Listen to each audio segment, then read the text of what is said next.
بسم اللہ الرحمن الرحیم۔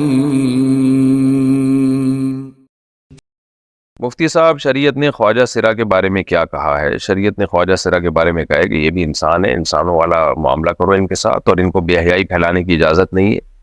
ان کو بھی ملازمتیں دینی چاہیے تاکہ یہ جائز طریقے سے، حلال طریقے سے کما سکیں، اور اگر کسی کو ملازمت نہیں مل رہی ہے تو اس کی ذمہ داری پھر اس کے رشتہ داروں پر ہے۔ یہ جو جن کے یہاں خواجہ سرا پیدا ہوتا ہے، لاکھوں میں کوئی ایک ہوتے ہیں جن کا ہوتا ہے، تو وہ اٹھا کے فوراً جو اپنے بچے کو گھر سے باہر نکال دیتے ہیں، یہ غلط ہے، ناجائز ہے۔ تو اس کو اپنی اولاد ہی کی طرح ٹریٹ کرنا ہے، اور اگر وہ بے روزگار ہے تو اس کو کی کفالت اس کے باپ کے ذمے ہے، باپ نہ ہو تو بھائیوں کے ذمے ہے۔ تو یہ سب کفالت یعنی رشتہ داروں کے ذمے ہے، رشتہ داروں کے لیے جائز نہیں ہے۔ تو اگر کوئی یعنی حکومت کا کام کیا ہے، وہ دیکھے خواجہ سرا کا کون باپ ہے، کون اس کا بھائی ہے، تو ان پر ڈالے کہ بھئی کہ آپ کو یہ پیسے دینے ہیں، یہ اس کا خرچہ پانی آپ نے اٹھانا ہے۔ اور اہم بات یہ ہے کہ اس زمانے میں الحمدللہ میڈیکل سائنس نے اتنی ترقی کی ہے کہ اگر کوئی خواجہ سرا ایسا ہے جس میں مرد کی علامتیں زیادہ ہیں تو آپریٹ کروا کے وہ مکمل مرد بن سکتا ہے، اور اگر کسی میں عورت کی علامتیں زیادہ ہیں تو مکمل آپریشن کروا کے عورت بن سکتی ہے۔ تو اس کو آپریشن کروا لینا چاہیے، لوگوں کو اس کے ساتھ تعاون کرنا چاہیے کہ بھئی اگر مرد والی علامتیں زیادہ ہیں تو آپ پورے مرد بن جائیں، عورت والی علامتیں زیادہ ہیں تو آپ پوری عورت بن جائیں۔ یہ آزمائش اس زمانے میں الحمدللہ میڈیکل سائنس نے ایک بڑی آزمائش سے بچا لیا لوگوں کو۔ تو اور یہ ہوتے بہت کم ہیں، یہ فراڈی ہے زیادہ تر جو آپ نظر آتے ہیں نا بازاروں میں چلتے ہوئے، ورنہ نیچرل جو ہے یہ بہت کم ہوتے ہیں۔ انڈیا سے کسی نے پوچھا ہے، میں ایک کنر ہجڑا ہوں، کیا مجھے سر پہ دوپٹہ رکھنا اور پردہ کرنا ضروری ہے؟ اور جب میں نیک عمل کر کے جنت میں چلی جاؤں گی تو کیا جنت میں مجھے پوری لڑکی بنا دیا جائے گا، یا جس طرح میں بولوں گی ویسا ہی بنایا جائے گا؟ کیا پھر مجھے نکاح کرنے کے لیے شوہر بھی عطا کیا جائے گا؟ دیکھیں، ایک آزمائش ہے، اللہ نے آپ کو آزمائش میں رکھا ہے۔ اگر آپ اس آزمائش پہ صبر کریں گی تو حدیث میں آتا ہے کہ جو بھی کسی آزمائش پہ صبر کرے، اللہ اس کو اس کے گناہوں کو معاف کرتے ہیں، اس کو اعلیٰ درجات عطا فرماتے ہیں۔ تو یہ بھی ایک اس طرح کے جنس پیدا ہو جانا کہ نہ مرد ہو نہ عورت ہو، یہ بھی اللہ کی طرف سے ایک بہت بڑی آزمائش ہے۔ ساری زندگی لوگ مذاق اڑاتے ہیں ایسے لوگوں کا۔ تو پہلی بات یہ کہ آپ کو تھوڑے عمل پہ انشاءاللہ زیادہ ثواب ملے گا، اور تھوڑے عمل کو اللہ تعالیٰ قبول کرے گا آپ کی، کیونکہ ایک آزمائش میں اللہ نے آپ کو پیدا کیا ہے۔ باقی دیکھیں، یہ جو جتنے بھی مخنث لوگ ہوتے ہیں، جو نہ مرد ہوتے ہیں نہ عورت ہوتے ہیں، ان میں ایسا نہیں ہوتا کہ بالکل ہی یعنی مرد اور عورت کے درمیان کی کوئی نسل ہو۔ زیادہ تر ایسا ہوتا ہے کہ یا تو مردانہ علامتیں زیادہ ہوتی ہیں یا عورت والی علامتیں زیادہ ہوتی ہیں۔ تو شریعت یہ کہتی ہے کہ جس میں مرد والی علامتیں زیادہ ہیں، تو مرد والی علامتیں زیادہ ہوں، یا آپ ڈاکٹر سے پوچھ لیں، وہ آپ کو بتا دے گا کہ آپ میں میل کی علامات زیادہ ہیں یا فیمیل کی علامات زیادہ ہیں۔ تو جس میں مرد کی علامتیں زیادہ ہوں اس کو مرد ہی سمجھا جاتا ہے شریعت میں، اور جس میں عورت کی علامتیں زیادہ ہوں اس کو عورت سمجھا جاتا ہے۔ تو یہ آپ ڈاکٹر آپ کو بتا دیں گے کہ آپ میں میل والی علامتیں زیادہ ہیں یا فیمیل والی۔ تو اگر فیمیل والی علامتیں زیادہ ہیں تو آپ کو سارے احکام فیمیل کی طرح ہیں، آپ نے پردہ بھی کرنا ہے، وراثت کا بھی جو ہے وہ لڑکیوں والا حصہ ملے گا۔ اور اگر میل کی علامتیں آپ کے اندر زیادہ ہیں تو پھر آپ مرد ہیں، پھر آپ پہ پردہ کرنا فرض نہیں ہے، اور جنت میں بھی اسی حساب سے فیصلہ ہوگا۔ جس میں مردانہ علامتیں زیادہ ہیں تو ظاہر ہے جو دنیا میں مرد ہیں آخرت میں مرد ہوں گے، جو دنیا میں عورتیں آخرت میں عورتیں ہی ہوں گی۔ یہ کہنا کہ جی مجھے وہاں جو دل چاہے گا میں وہ بنا دی جاؤں گی، تو اگر عورت والی علامتیں زیادہ ہیں پھر آپ عورت ہیں، تو پھر اللہ عورت ہی بنائے گا آپ کو، اور وہاں عورت کی خواہش نہیں ہوگی کہ مجھے مرد بنا دیا جائے، نہ مرد کی خواہش ہوگی کہ عورت بنا دیا جائے۔ وہاں سب کو سب کچھ نعمتیں اتنی مل جائیں گی، سب اس میں خوش ہوں گے۔ تو رہا مسئلہ پردہ کرنے کا، تو میں نے بتایا اگر فیمیل والی علامتیں ہیں تو آپ پردہ کریں، میل والی علامتیں زیادہ ہیں تو پھر اصل یہی ہے کہ آپ پہ پردہ فرض نہیں ہے۔ لیکن پھر بھی بعض دفعہ ایسا ہوتا ہے کہ کسی میں اٹریکشن ہوتی ہے بہت زیادہ اور لوگوں کے فتنے کا اندیشہ ہوتا ہے، تو پھر احتیاط کر لینی چاہیے، سر پہ چادر وغیرہ رکھ لینی چاہیے، اور بالکل مردوں کی طرح جیسے مرد تو جو ہے وہ پردے کا ان پر تو بالکل بھی لازم نہیں ہے، تو پھر آپ تھوڑا احتیاط کریں، کیونکہ کچھ نہ کچھ فیمیل والی علامتیں بھی ہوں گی۔ تو احتیاط بہرحال بہتر ہے، خاص طور پر آج کل شہوت پرستی کا دور ہے، ہومو سیکشولیٹی بہت تیزی سے پھیل رہی ہے۔ کچھ مرد ایسے ہوتے ہیں جو اٹریکشن ہی ان کو اس طرح کی جنس میں ہوتی ہے، تو اس لیے احتیاط اسی میں ہے کہ آپ پردہ کر لیں، اور اگر عورت والی علامتیں زیادہ ہیں پھر تو پردہ فرضی ہے. عجیب سا باولا سا ہو گیا ہوں. تو وہ نا بچہ اگر بالکل ہی لڑکا اگر وہ ہر وقت گھر میں رہے گا نا وہ اس کے اوپر کی سیٹنگ آؤٹ ہو جائے گی. لڑکوں کو میں یہ نہیں کہہ رہا کہ چرسیوں ہیروئنچوں میں کھیلنے دیں, تھوڑا بہت لڑکے کے لیے ضروری ہے کہ باہر لونڈے لپاڑوں میں کھیلے, مار کٹائی ہو, تھپڑ ماریں, بھاگیں, لیکن کچھ اس کو آدمی بنے گا وہ جبھی. ہاں اس کی ایکٹیویٹیز پہ نظر رکھیں سنو کہ خراب نہ ہونا شروع ہو جائے, لیکن بچے کے لیے لڑکے کے لیے لڑکوں میں کھیلنا ضروری ہے. اس میں کانفیڈنس آتا ہے, بہادری آتی ہے, تو اس سے اس میں کانفیڈنس پیدا ہوگا. آگے دنیا بڑی مشکل ہے بھائی, بڑے خاردار کانٹے ہیں دنیا میں. دنیا موت تک پھولوں کی سیج نہیں ہے. آپ کے بچے نے ساری زندگی پھولوں پہ نہیں چلنا, بڑے بڑے مسائل آ سکتے ہیں. تو اس میں اگر یہ بہادری بچپن سے نہیں ہوگی, دیکھو بلی ہمارے جو محلوں میں پلتی ہے وہ کبھی بھی چوہا نہیں کھا سکتی, لیکن جنگلی بلی کے سامنے آپ چوہا چھوڑ کے تو دیکھو. وجہ اس کی ہے کہ جب سے وہ پیدا ہوئی ہے نا وہ شکار کر کے کھا رہی ہے, اور ہماری بلیوں کو فارمی مرغی کاٹ کے چیچڑے صاف کر کے کھلائے جا رہے ہیں. تو ان میں چوہوں سے دشمنی تو باقی ہے لیکن بہادری ختم ہو گئی. شیر کا یہ حال ہو جاتا ہے. اقبال نے کہا نا وہ فریب خوردہ شاہین جو پلا ہو کر گسوں میں, اسے کیا خبر کہ کیا ہے راہ و رسم شاہ بازی. ایک شاہین کا بچہ جو باز نہیں ہوتا, شاہین کیسے جھپٹ کے حملے کرتا ہے, اس کا انڈا گدھوں کے ہاں غلطی سے رہ گیا. تو شاہین کا بچہ پیدا ہوا گدھ کے ہاں, تو وہ گدھوں میں رہ رہ کے حرکتیں کیسی ہو گئی اس کی, وہ مردار تلاش کر رہا ہوتا تھا. تو جب وہ شاہینوں کو دیکھتا کہ وہ ایسے اٹھتے ہیں جھپٹتے ہیں تو وہ حیران ہوتا, یار میری شکل بھی ایسا ہی ہے لیکن میں تو یہ کر ہی نہیں سکتا. بھائی کیوں نہیں کر سکتا, تیرا اٹھنا بیٹھنا کس کے ساتھ ہے, گدھوں کے ساتھ. وہ ایک آدمی اپنا بکرا بیچ رہا تھا, اور قربانی کا بکرا نا, اس نے کہا یہ ایسا بکرا ہے اس کو آپ یوں بوٹی پھینکو جھپٹ کے کھاتا ہے. وہ زیادہ مبالغہ آرائی کر دی نا اس نے, یہ بکرے بیچنے والے تو بہت جھوٹ بول رہے ہوتے ہیں بعض, تو منہ سے غلطی سے یہ نکل گیا کہ جب بوٹی پھینکو گے جھپٹ کے کھاتا ہے. تو اس نے کہا یہ بکرا ہے تو بوٹی کیوں کھا رہا ہے جھپٹ کے. اس کو احساس ہوا یار میں نے تو جھوٹ بول دیا, اب میں بولوں گا جھوٹ بولا تو پچھلی باتیں بھی چھوٹ جائیں گی. تو بات بدلنے کے لیے کہتے ہیں اصل میں ہے تو بکرا لیکن اس کا زیادہ تر اٹھنا بیٹھنا کتوں کے ساتھ رہا ہے. اس کا اٹھنا بیٹھنا زیادہ تر کس کے ساتھ رہا ہے, کتوں کے ساتھ. تو جو جس کے ساتھ جس طبقے کے ساتھ رہے گا اس میں وہی والی صفات پیدا ہوں گی. میرے پاس ایک وہ شخص آیا جو نہیں ہوتے جو بیچارے مخنث ہوتے ہیں, مرد تھا لیکن عورت بن گیا. وہ اس نے مجھے اپنے بچپن کا واقعہ سنایا ہے کہ میرے اندر میں مرد پیدا ہوا لیکن میں اپنی کزنوں کے ساتھ کھیلتا تھا, اپنی بہنوں اور کزنوں کے ساتھ. میرے ماں باپ نے مجھے لڑکوں میں نہیں کھیلنے دیا. اس بیچارے کا حال یہ ہوا ہے نا کہ اس میں مردانہ قوت ہی ختم ہو گئی, اس میں وہ ڈیزائرز ہی ختم ہو گئی. مجھے خود اس سے اپنے رو رہا تھا, کہہ رہے مجھ میں وہ ڈیزائر ہی ختم ہو گئی. بچپن سے کہہ رہے میں اپنی کزنوں کے ساتھ کھیلتا رہا ہوں, اپنی بہنوں کے ساتھ. تو وہ لڑکیوں والے شوق, وہ میک اپ کر رہی ہیں میں بھی میک اپ کر رہا ہوں, وہ چوڑیاں پہن رہی ہیں میں بھی چوڑیاں, وہ عید میں مہندی لگا رہی ہیں میں بھی. کہہ رہے میرے ماں باپ ڈانٹتے ہی نہیں تھے مجھے, وہ کہتے ہیں بچہ ہے بچہ ہے. بہشتی زیور میں مولانا شلوی تھانوی نے لکھا ہے کہ اپنے لڑکوں کو لڑکیوں میں کھیلنے مت دو, ان کو بولو بیٹا تم مرد ہو ماشاءاللہ مردوں میں جا کے کھیلا کرو. تو اگر بچپن میں یہ سب چیزیں ہو نا تو بچوں کی فطرت کیا ہو جاتی ہے, وہ بیچارے ایسی چینج ہوئی ہے اس کی کہ کہہ رہے میری زندگی تباہ ہو گئی, ڈیزائرز ختم ہو گئی اس میں. تو پھر وہ اور پھر اس کو یہ مخنث لوگ لے گئے, جو ہجڑے ہوتے ہیں نا, یہ لے گئے اٹھا کے اس کو, پھر آپریشن کروا کے ویسے ہی وہ برباد ہو گیا بیچارہ. رو رہا تھا, کہہ رہا بالکل زندگی جو ہے نا وہ ہماری پھیکی زندگی ہے. پھر اس نے بتایا کہ یہ جو لڑکے آپریشن کروا کے مردانگی ختم کرتے ہیں, میری طرف سے ان کو نصیحت کرو کہ ان کے پاس پیسہ تو آ جاتا ہے لیکن ان کی زندگی میں جذبات ختم. کہتے ہیں ہم جب مرد اور عورت کو دیکھتے ہیں نا, میاں بیوی کو بچوں کے ساتھ فیملی کے ساتھ جا رہے ہیں, دل پہ آرے چلتے ہیں کہ مرد نہ ہوتے کم از کم عورت ہی ہو جاتے, کوئی فیملی تو ہوتی, بچے ہوتے, شوہر ہوتا. کہہ رہے ہیں کسی عورت کو دیکھتے ہیں اپنے شوہر کے ساتھ جا رہی ہے تو ہمارے دل پہ آرے چلتے ہیں, کسی مرد کو دیکھتے ہیں بیوی کے ساتھ جا رہا ہے تو دل پہ آرے چلتے ہیں. یہ اتنی بڑی نعمت ہے مرد یا عورت بنا دینا. تو اس نے مجھے یہ یہیں پہ بیٹھ کے نا یہ جو ہے نا, یہ جو میری مرغیاں نہیں یہاں رکھی ہوئی, تبلیغ جماعت میں آئے ہوئے تھے, وہ لڑکا نام بھی میں بتا سکتا ہوں لیکن مناسب نہیں ہے. تو رو رہا تھا یہ واقعہ اور کہہ رہا تھا خدا کے لیے آپ ان لڑکوں کو جو آج کل گے بننے کی کوشش کر رہے ہیں اور اپنی جو ہے نا وہ آپریشن کروا لیتے ہیں, ان کو سمجھاؤ کہ جو یہ بنے ہیں نا ان کا تجربہ اچھا نہیں ہے. پیسہ آ جائے گا, زندگی کیا ہو جائے گی پھیکی. کہتے ہیں خدا کی قسم وہ غریب اچھا ہے جس کے پاس پیسہ نہیں ہے, جذبات تو ہے نا اس میں, اسی جذبات سے انسان زندہ رہتا ہے, اسی سے ریلیشن بنتے ہیں. تو اب کیا ہے, ماں باپ نے غلطی کی, بچپن سے کس میں کھیلنے دیا, لڑکیوں میں. اس لیے لڑکے کو کہاں کھلواؤ,